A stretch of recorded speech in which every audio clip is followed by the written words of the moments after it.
Welcome back. How long have you been watching my channel? Let me know below. It started with a glass of wine I didn't really want and a phone I was trying very hard not to look at, which sat silently across the kitchen table like it was judging me. I hadn't touched the corkscrew in 3 weeks, but something about my sister's words, it wasn't just the words really, it was the tone, the finality in her voice, made me feel like a glass of Pinot Grigio could maybe trick me into pretending I wasn't the kind of woman who gets excluded from her own family's dinner. "Let's keep it intimate," Claire had said. "Just the family that's actually doing well." And she said it with a kind of easy breeziness, like she was offering a suggestion about what to bring to a potluck, not slicing me clean out of the family picture with a smile and a fake laugh. I remember the look my mother gave me, tight-lipped, eyes darting anywhere but at me, and the way my father coughed and pretended to check his phone. That was 2 days ago. Now it was Saturday evening, and instead of the long oak table at our parents' house, I was eating microwaved risotto in my pajamas, with a half-watched rerun of Law and Order mumbling in the background. I hadn't even responded to the text from Claire. I didn't trust myself to.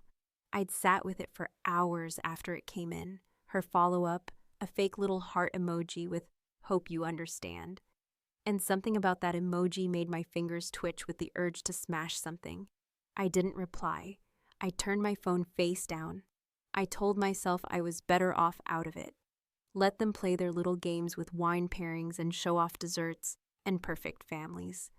Let them laugh too loudly at Dad's bad jokes and pretend Claire's husband wasn't cheating on her every other Thursday with someone from his firm. At around 9, my friend Jordan texted to ask if I wanted to do a movie night. I told her I was laying low. I didn't want to explain the family drama. She'd seen it before, but I wasn't ready to hear. "Mags, why do you let them treat you like that?" "Not tonight. I just wanted silence." So I poured another glass, flipped the blanket over my lap, and dozed off sometime between the last commercial break and the closing credits. I woke up at 5:42 in the morning because my phone was buzzing like it was trying to jump off the table. 47 missed calls, 112 unread messages. At first, I thought someone had died. That's what my mind went to. Maybe Mom, maybe Dad, maybe finally Claire had driven herself into a tree going 70 in that stupid Range Rover she treats like a throne. But then I saw the words that would change everything. "Maggie, have you seen the news?" "Holy crap, check CNN. They're saying it's you, Mags. Are you okay?" I blinked at the screen. I was barely awake, heart pounding, hands shaking a little, the kind of half panic you feel when your body senses danger, but your brain hasn't caught up. I opened Facebook first. That was my first mistake. There it was, my name, full name, in a headline. My face, too, cropped awkwardly from a picture taken at my niece's 3rd birthday party last year. Family dinner. Fallout, sisters text snub, sparks viral debate. Below that, a screenshot of Claire's message. The one about keeping it just the family that's actually doing well. My name blurred out, but only barely. You could still read it if you squinted. I didn't understand what I was seeing. It felt surreal, like a dream you're watching happen to someone else. I clicked the article. It was on CNN's lifestyle section, of all places, which felt like a weird place to dump a grenade on someone's life. Apparently, someone had leaked a screenshot of the family group chat, specifically Claire's message, and posted it to Reddit with a caption like, "Sister gets excluded from family dinner for being poor. Thoughts?" It had gone viral overnight. I scrolled through comments. Some people were on my side. "This is disgusting. Blood is blood." Others weren't so kind. "If she's that bitter, maybe there's a reason she wasn't invited." I felt like I was falling. It wasn't just the humiliation of seeing my family business splashed all over the internet. It was the creeping dread that someone, somewhere in that group chat, had decided to use me as clickbait. Someone in my family. It wasn't just a leak. It was a setup. The chat was private. The names were visible only to us. Someone had cropped it to look like it was anonymous, but the timing was too precise. The story had details only someone in that dinner room would know. I opened the group chat, still there, still active, Claire and Mom and Dad, and Diane and Uncle Rob. all pretending like nothing had happened. There was a new message from Claire, time-stamped 11:08 p.m. the night before. "Dinner was lovely, everyone. So glad we kept it low-key, no drama, just love." And 2 smiley face emojis. I sat there staring at the screen, my pulse thudding in my ears. This wasn't just a mistake. This was personal. Someone had leaked that message on purpose. Someone wanted the world to see me as pathetic, unwanted, discarded, and whoever it was had hidden behind anonymity, let me take the hit, and was probably still sipping wine, laughing about it in that perfect little dining room I was never allowed to enter. I didn't know who did it yet or why, but I was going to find out. And when I did, I wasn't going to let it slide. I was done playing the quiet, good daughter. They wanted drama, they were about to get it. By the time the sun had fully risen and my coffee had gone cold twice over, I was no longer just confused and humiliated. I was calculating, cautious, and fully aware that someone in my own bloodline had taken it upon themselves to strip me bare for the amusement of the internet. And if there was one thing I'd learned in my 43 years, it was that nothing born out of a family grudge ever stayed contained for long, not in our family, not with a sister like Claire. I spent the entire morning cross-referencing everything I could find.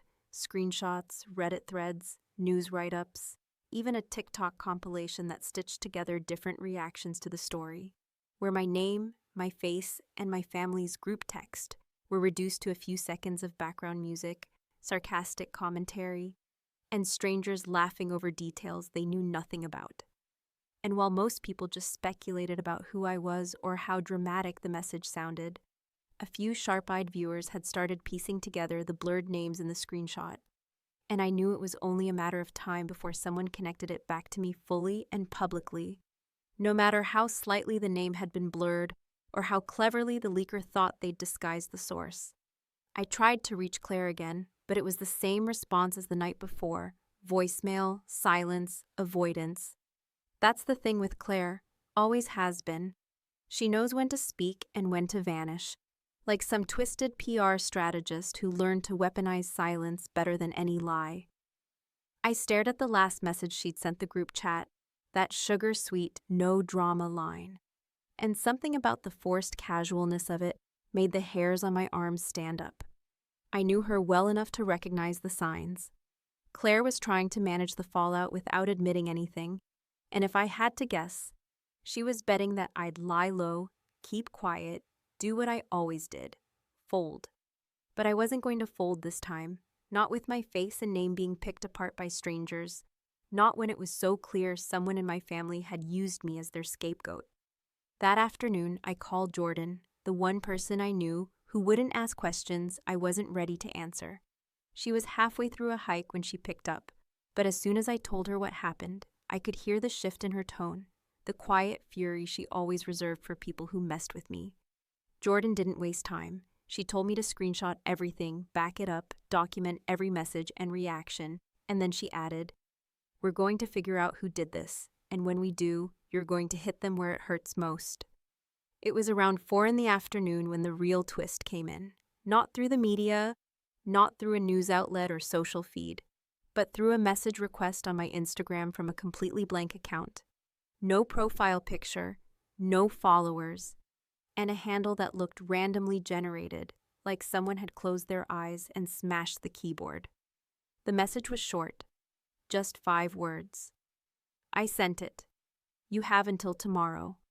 I stared at it for a long time, the way you stare at a car crash on the side of the road, unable to look away, even though you know you should. I didn't reply. I didn't even breathe for a second. I just stared, trying to understand what kind of person would send that, what kind of game they thought they were playing, and more importantly, why they gave a deadline. What did tomorrow mean? What was going to happen tomorrow? I showed the message to Jordan, who immediately started digging. She knew someone who worked in digital forensics. Nothing heavy-duty, but enough to maybe trace where the message had come from. Meanwhile, I started thinking about the leak itself again. Whoever had done it hadn't just leaked the message. They'd cropped it, edited it, framed it in a way that made me look like the bitter sister, the family embarrassment who couldn't let a dinner invite go. It was deliberate, surgical. Someone knew what they were doing. That night, I didn't sleep. I sat at my laptop, rereading the group chat, going over every interaction, every line of text, trying to remember who had reacted strangely to Claire's comment, who had seemed too quiet, too agreeable, too neutral. My eyes kept drifting to Aunt Diane's name, not because she'd said anything, but because she hadn't. Diane, who never missed a chance to play mediator, hadn't responded to Claire's message at all. No heart react, no smile, no passive-aggressive looking forward to it, just silence. And silence in this family wasn't normal. The more I thought about it, the more I remembered how Diane had looked the last time I saw her. Tense, distracted, glancing at her phone like she was waiting for bad news. She wasn't clever enough to come up with a scheme like this on her own, but she was definitely anxious enough to be a middleman. The next morning, I made a decision. I was going to pay Diane a visit. No warning, no call ahead. I wanted to see her face when I brought it up. By noon, I was knocking on her front door with a box of muffins I didn't care about, and my phone already recording in my pocket. She answered looking surprised, and more than a little uncomfortable.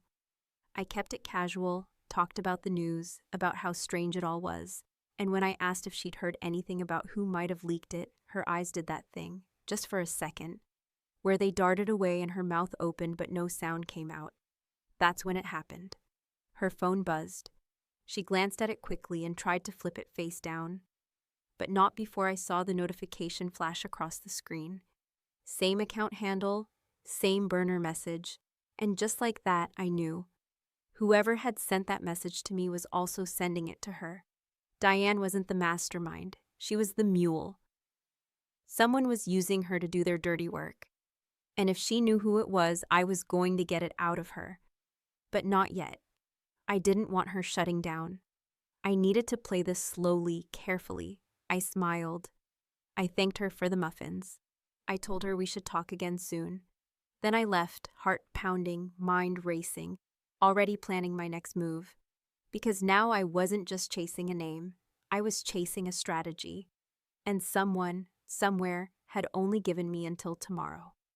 By the time I sat alone in my car, outside Diane's modest suburban house, the kind with an overwatered lawn and a bird feeder that never had any birds, I felt something I hadn't felt in a long time. Sharp, purposeful focus. The kind that sets in when you know, deep in your gut, that you've been lied to by people who smile too much and hug too quickly. The kind of focus that makes you stop feeling sorry for yourself and start sharpening your words like blades, because you've suddenly realized the ones closest to you have been quietly carving up your life and calling it love. I watched Diane through her front window, her figure just barely visible between the gauzy curtains she always kept half drawn, pacing like someone waiting for a delivery that was never coming. And I didn't know if it was guilt, fear, or just the pressure of being caught in something bigger than herself. But I knew she was hiding something. And that small buzz from her phone, the one she tried to ignore like it was nothing more than a weather update, had confirmed that whoever was behind this wasn't just playing games with me. They were managing multiple pieces, testing responses, tightening the noose around my name until it hung somewhere between trending topic and family pariah. I didn't go home right away. I drove for over an hour, no music, just silence and the sound of my own thoughts colliding into each other, because everything about the situation was turning inside out. The leak, the timing, the message, Diane's silence. And I knew I couldn't approach it head-on. Not with someone like Claire, who operated in the shadows of polite smiles and plausible deniability, whose entire life was built on looking blameless, while everyone around her was left holding the mess. So instead of confronting her directly, I did what she'd never expect. I went back through every photo, every old message, every tagged post and comment that I'd once scrolled past without thinking. Because if there was one thing Claire never anticipated, it was that I would stop playing defense and start building a case. And it didn't take long to find the cracks. 3 months earlier, there had been a family brunch, One of those forced events where Claire showed up an hour late with perfect hair and a bottle of wine that cost more than my electric bill. And I remembered thinking, even then, how she kept steering every conversation toward how hard it was to keep a household running when you were juggling a legal career and a family. How she dropped little bombs of condescension like, "You're so lucky, Mags, getting summers off," and "Must be nice to not have to worry about quarterly bonuses." Back then, I thought she was just being her usual self. Competitive, smug, desperate to remind everyone that she had more. But now I realized she had been testing the waters, planting seeds, setting the stage. Because what I found next wasn't just a message or a comment. It was a pattern. A slow, steady erosion of my reputation, starting subtly, suggesting I might be struggling, implying I was going through something, even referencing my divorce like it was a tragic character arc instead of a personal decision. She'd turned me into a storyline before I even realized the plot was being written, and Diane had been a willing audience, nodding along, maybe even helping. I called Jordan again, and this time, I didn't sugarcoat a single thing. I told her what I'd seen, what I'd read, what I suspected, and how Diane's burner notification all but confirmed that this wasn't just a rogue moment of drama. It was a campaign, a performance carefully orchestrated to push me out and make it look like I'd stepped away on my own. Jordan didn't even hesitate. She told me she had someone who owed her a favor, someone with access to tools that could do more than just guess IP addresses. They could trace digital fingerprints, match metadata, uncover connections that were supposed to stay hidden. While we waited for results, I made a move of my own. I messaged Diane, casually, told her I'd been thinking about our visit, how nice it was to catch up, how I missed having someone in the family who didn't always pretend everything was perfect. It was bait, of course, and she bit. Within 10 minutes, she sent a 3-paragraph text about how family meant being there for each other, and how sometimes people make mistakes because they think they're protecting someone. I read those words over and over, not because I didn't understand them, but because I understood them too well. Diane wasn't just covering her tracks. She was rationalizing them. Later that evening, Jordan forwarded me something her contact had uncovered. A match between the burner account's recovery email and a dummy Gmail address that, when plugged into a few social searches, linked back to an account used by, of all people, Claire's assistant. It was buried deep, mostly inactive, but there was just enough overlap to prove that someone with direct access to Claire's digital world had created the leak. I stared at the screen, knowing full well that Claire would never do her own dirty work. Not when she had people who owed her, people who feared her, people like Diane who were too scared to say no. But now I had proof. Not enough for court maybe, but more than enough for confrontation. And not just any confrontation. I wasn't going to scream or accuse or demand. I was going to set a trap. One that she would walk into willingly, thinking she was in control, only to realize too late that the camera was rolling, the mic was hot, and her mask was slipping. Because if there was one thing Claire had underestimated, it was that I had spent my entire life listening, watching, remembering, waiting. And now it was my turn to talk. It had been 2 days since I'd seen the burner message light up on Diane's phone, and in that time, every breath I took felt heavier. Not with anxiety, but with a thick, building sense of inevitability. Like I was standing in the eye of a storm that was about to swing back around and knock down the last of what had been holding together this fragile illusion of family loyalty. I knew without a sliver of doubt that Claire had orchestrated it.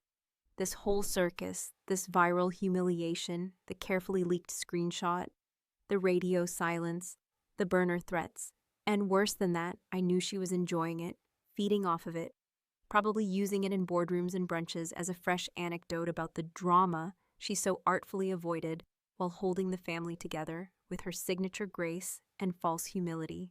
Jordan had sent me the trace report her tech friend put together, and it was as close to a smoking gun as I was going to get without hauling my sister into a courtroom, which I considered for exactly 6 minutes before deciding that court would give her too much of a stage, and not nearly enough of a fall. The dummy Gmail account used to set up the burner had been registered from a device tied to Claire's assistant. And while I had no idea if the assistant even knew what was going on, or if Claire had just used her work phone during a slow lunch break, it was clear now that the entire operation was managed from within Claire's world, protected by layers of plausible deniability, just like everything else she touched. So when I spotted her that afternoon, mid-stride, stylish as ever, standing outside a small boutique cafe just 3 blocks from her firm's downtown office, laughing like nothing had ever tasted sweeter, I knew what I had to do. I didn't follow her right away. I sat across the street in my car, parked in a loading zone, pretending to scroll while my camera rolled silently. It was a long shot, I knew, but some part of me hoped, no, expected, that the universe would finally do me a favor and show me something undeniable. And then it happened. She pulled her phone out of her bag. Not the sleek work phone, but the older one she kept for family things. The one she once claimed she needed because clients shouldn't be texting her personal life into her professional world. She stared at the screen, tapped something quickly, and laughed again. Not the fake performative laugh she saved for charity auctions and holiday dinners, but the real one, the one she only used when she was winning. Then she looked around, lowered her phone slightly, and typed again. And I watched, breath caught in my throat, as that familiar interface popped up on the screen. Same font, same layout, unmistakably Instagram's DM platform. And then, for just one flickering moment, I saw the top of the burner account handle appear. She didn't notice me, didn't look up, didn't pause long enough to suspect anything was off, which was exactly what I needed. Because by the time she finished typing and slid the phone back into her bag, I had enough footage to know that her hand wasn't just in this mess. It was practically conducting the orchestra. I didn't confront her right then. No, that would have been satisfying for a moment, but strategically stupid. And I'd come too far to waste all of this on a parking lot argument that would end with her flipping the narrative and painting me as hysterical or unstable or jealous, just like she always had when things slipped through her fingers. No, I needed something bigger, something public, something undeniable. So I called in a favor of my own. My former student, Caleb, now a rising star in investigative journalism, owed me big time for a recommendation letter that had gotten him his first real internship. He picked up after one ring, chipper and caffeinated as always, and when I laid out the situation, briefly, bluntly, without embellishment, he was silent for a beat, and then he said, "This sounds like it needs to be told, but not in a tweet." We arranged to meet the next morning. I forwarded him everything, screenshots, the video of Claire, even the tech trace from Jordan's contact. He didn't say much while he scrolled through it all, just let out the occasional whistle or muttered, "Holy hell," under his breath. "This is good," he said finally, leaning back. "You want to go public with this?" "No," I told him. "I want to be in the room when she realizes she's not the one telling the story anymore." And that's when the idea took shape. An interview, live-streamed, unscripted, where I would talk about what had happened, framed as a broader piece about online harassment, family dynamics, and the dangers of curated narratives. I would share just enough to make people think, just enough to make the right people sweat. And best of all, Claire would be there. She just wouldn't know why until it was too late. I called her that night using the kind of voice that she couldn't resist. Meek, regretful, carefully broken. I told her I'd been approached by a journalist, that they wanted my side of the viral family dinner story, and that I didn't know what to do. I said I didn't want to make her look bad. I said I just wanted to clear the air. She bit instantly. "Of course I'll come," she said, all syrup and sugar. "We should present a united front." She thought I was inviting her to control the narrative. What she didn't realize was that the camera would already be rolling. And this time, she wouldn't get to edit the ending. The room was colder than I expected. Not in temperature, but in mood. In the way the lights hit your skin and made you feel suddenly aware of every pore and every wrinkle. The way the silence before the red light turned on seemed to hold its breath right along with you. as if it too wasn't entirely sure what was about to happen once everything was set in motion. I sat in the studio chair, microphone clipped to my collar, palms resting quietly in my lap, and across from me, behind the second camera, Claire adjusted her blouse like we were prepping for a photo shoot and not about to unspool one of the most personal and publicly weaponized betrayals I'd ever endured in my life. She had shown up early, all charm and crisp professionalism, as if the days leading up to this hadn't happened, as if she hadn't sent threatening messages through a burner account, leaked a private family message to humiliate me on a national stage, and used Diane like a pawn in some twisted narrative that served only one purpose: to maintain her throne as the golden daughter, the one who always looked flawless while the rest of us scrambled to clean up the messes she pretended not to make. She smiled politely at the crew, complimented the set design, and when I walked in, she even had the audacity to act surprised, arms outstretched, like we were about to reconcile and hug and cry in front of a live audience. I didn't respond to the gesture. I didn't need to. My response had already been scripted, just not by her. Caleb stood off to the side, headset on, clipboard in hand, giving subtle cues to the production team. And though he kept his tone professional, I caught his eye briefly, and in that half-second glance, he nodded, just once, with that knowing look that said, "It's going to work. We're doing this." I didn't smile back. I didn't need to, because I wasn't here to feel victorious. I was here to be heard. The show opened with the usual grace, the host, a poised woman with years of experience balancing empathy and sharp questioning, introduced the topic with just enough detail to make viewers lean forward in their chairs. Viral humiliation, leaked family conversations, the intersection of personal relationships and public perception. And then she turned to me. "Maggie, thank you for joining us." I said thank you. I said I was nervous, but grateful. I said the usual things that people say when they're about to tell the truth on record for the first time. But underneath all of that was a calm that had taken me weeks to earn. The kind of calm that comes when you know, the truth is about to walk into the room wearing the other person's clothes. We talked for a while about the experience, what it was like to wake up with your name all over the internet, how it felt to see your family's private dynamics dissected by strangers, how confusing and isolating it was to realize that someone who knew your story had twisted it into something viral and cruel.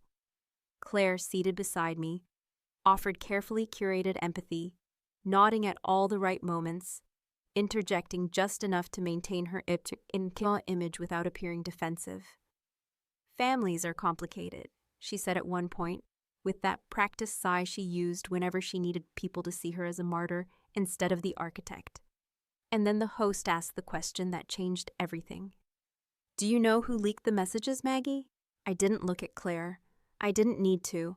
I looked directly into the camera instead, because I wanted everyone watching, friends, strangers, former classmates, co-workers, neighbors, to see exactly what it looks like when you stop pretending. "Yes," I said clearly, my voice steady. "I do." Claire's breath caught, just slightly, enough for the microphones to pick it up. The host leaned forward. "Would you like to share who it was?" I pulled out my phone, not a prop, not a dramatic gesture, just the truth. I unlocked the screen, opened the messages, and held it up just enough for the camera to see. "This is a burner account," I said. "It messaged me 3 days after the story broke. It said, 'I sent it. You have until tomorrow.'" I didn't respond. I didn't have to, because the same account messaged my aunt with nearly identical wording. I scrolled, tapped the next image, the one that showed the trace report, the metadata, the connection to Claire's assistant's device. "This," I continued, my voice louder now, firmer, was traced back to a secondary Gmail account created on a device associated with my sister's assistant. And just yesterday, I filmed her using that account to send another message outside her office.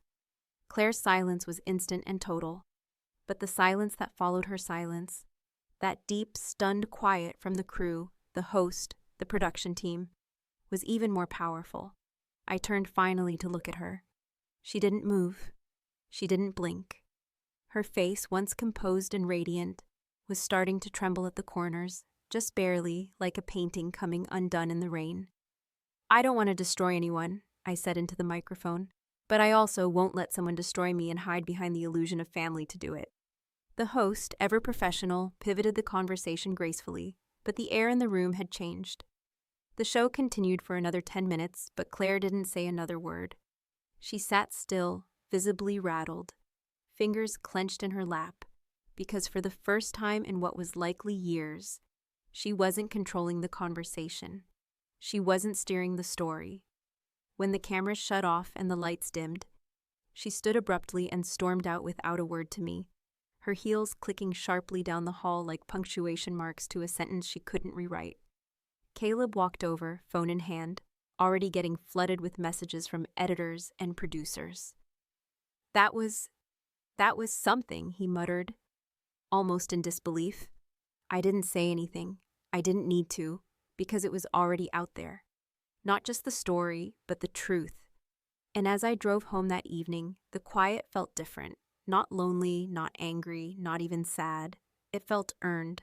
It felt like peace.